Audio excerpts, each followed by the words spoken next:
So I'd like to tell you a little bit about what I call the entire desire. A little bit of a backstory. I was on a Zoom call the other day with my coach, and he started asking us about our desires. And he was like, okay, what are y'all really thinking about? What do y'all want? What are your desires?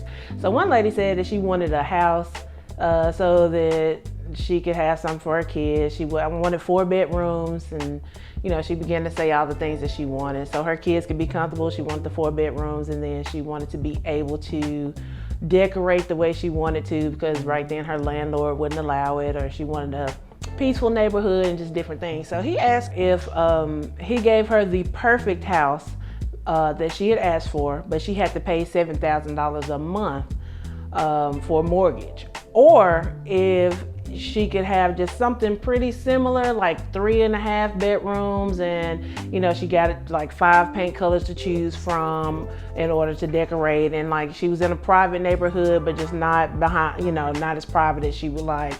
But she only had to pay $500 a month. Which one would she choose? And we were all like, girl, pick the $500. So she did. She picked the $500 one, and he went on to develop that and say, well, it's not, the reason that you would pick the $500 one is because it's not really the house that you're desiring.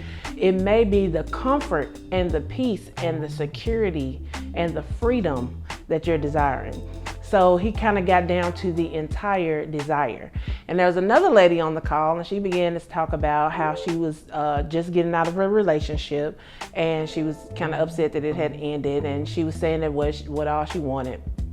She wanted a good man, and she wanted, she saw the pictures of her friends on social media. She wanted that kind of thing. She wanted a nice wedding and all of those things. So as he broke down her entire desire, he was like, well, it sounds like that what you're really looking for is to be loved and to be understood. So sometimes with our desires, it seems like, well, a mistake that I was making was just to skim off the top and just say the things that we see or that we see physically. But I think that what he began to do was to dig a little bit deeper and actually go to a spiritual level and see what it is that you're really craving. It's kind of like when you're hungry and your body is really craving nutrients, but you just see McDonald's over there and you're just like, I'm hungry. I'm just gonna choose McDonald's. And you don't really get the nutrients that you need, but for that moment you're getting fed. But you have to look sometimes for the entire desire to not only get fed, but actually get the nutrients and actually get what it is that you're really needing.